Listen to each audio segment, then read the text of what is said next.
આજરોજ નવસારી જિલ્લાના ચીખલી ખાતે ગીતા મંદિર પાટી ગામના લાભાર્થે ચીખલીમાં કથાકાર પ્રફુલ્લભાઈ શુક્લની 887મી રામકથાનો મંગલારંભ થયો છે।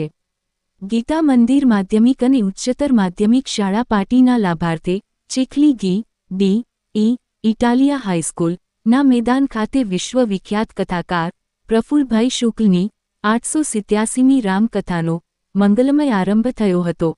આ પૂર્વે 9 દિવસીય રામકથાના પ્રથમ દિવસનો દશાંશ યજ્ઞ સંપન્ન થયો હતો।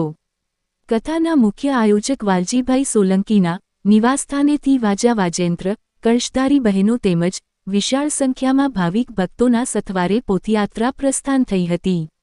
પ્રણવભાઈ સોલંકી, ડોક્ટર જીજનાબેન સોલંકી અને પરિવાર દ્વારા પોથી તેમજ વ્યાસ પૂજન કરવામાં આવ્યું હતું।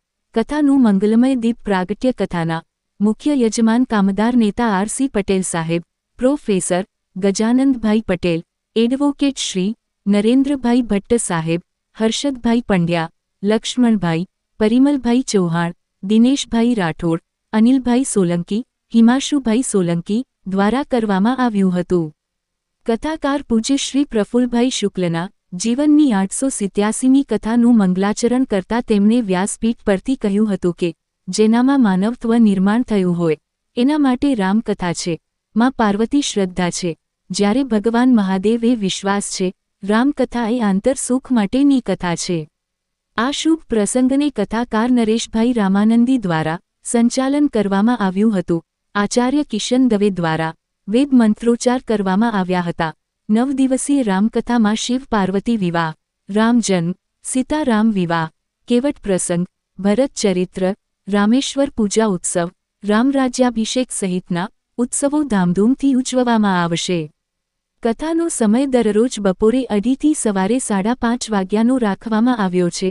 કથાને સફળ બનાવવા માટે પ્રિન્સિપાલ રાકેશભાઈ પટેલ, મુકેશભાઈ આહિર, હરિચંદભાઈ જાદવ, રાકેશભાઈ ભીમસેમ, ધર્મેશભાઈ પટેલ, ગીતાબેન પટેલ, શ્રીમતી મહેશ્વરીબેન પટેલ, આકૃતિબેન પટેલ, નિમિષાબેન પટેલ અને રામકથા સેવા સમિતિ ભારે જહેમત ઉઠાવી રહ્યા છે।